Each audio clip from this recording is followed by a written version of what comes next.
নমস্কার। কবি ও কবিতার খোঁজ, চিরঞ্জীব, ভালোবাসা সামান্য স্পর্শ। 3রা মে 2020 থেকে আবিশ্বের কবিদের কবিতা পাঠের 2058টি ভিডিও এবং দেবাশিস এবং 16টি ভিডিও সম্পন্ন করার পর আজ আমি এই ভিডিওটিতে পাঠ রেকর্ড করব ইরানের প্রথা বিরোধী কবি ফরাহ ফারুকজাদের কবিতা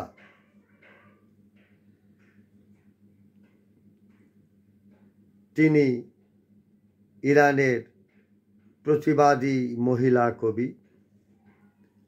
1935 থেকে 1967 তার সময়কাল। খ্যাতিমান নারীবাদী কবি, একজন চিত্র পরিচালকও। তার কবিতা বিশ্বের বিভিন্ন ভাষায় অনুদিত। মাত্র 32 বছর বয়সে সড়ক দুর্ঘটনায় কবির মৃত্যু ঘটে।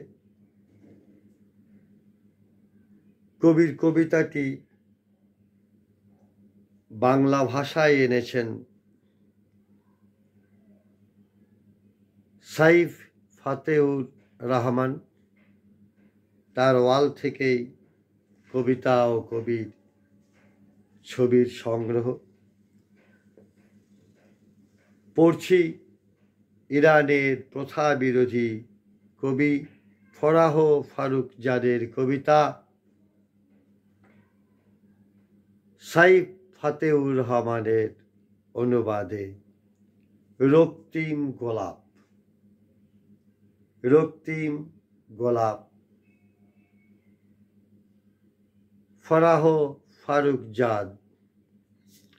রক্তিম গোলাপ, রক্তিম গোলাপ, রক্তিম গোলাপ। আমাকে সে নিয়ে গেল এক গোলাপ বাগিচায়। আমার অলক গুচ্ছে গুঁজে দিল গোলাপ এক আঁধারে। অতঃপর সোহাগে মাতালো আমাকে সে এক লাল গোলাপের পাপড়িতে। ও বিবশ আদরের কবুতর, নিষ্ফলা অনাঘ্রাতা বৃক্ষেরা, অন্ধ গবাক্ষ সকল চেয়ে দেখো হৃদয়ের অভ্যন্তরে। তল পেটে আমার প্রস্ফুটিত হতে যাচ্ছে এক রক্তিম গোলাপ। রক্তিম গোলাপ, রক্তিম, এক বিপ্লবের ঝান্ডার মতন রক্তিম। আহো একটি শিশু, একটি শিশু আমার উদরে। পড়লাম ইরানের কবির কবিতা। কবিকে আমার শ্রদ্ধা, শুভেচ্ছা। কবির জয় হোক, কবিতার জয় হোক।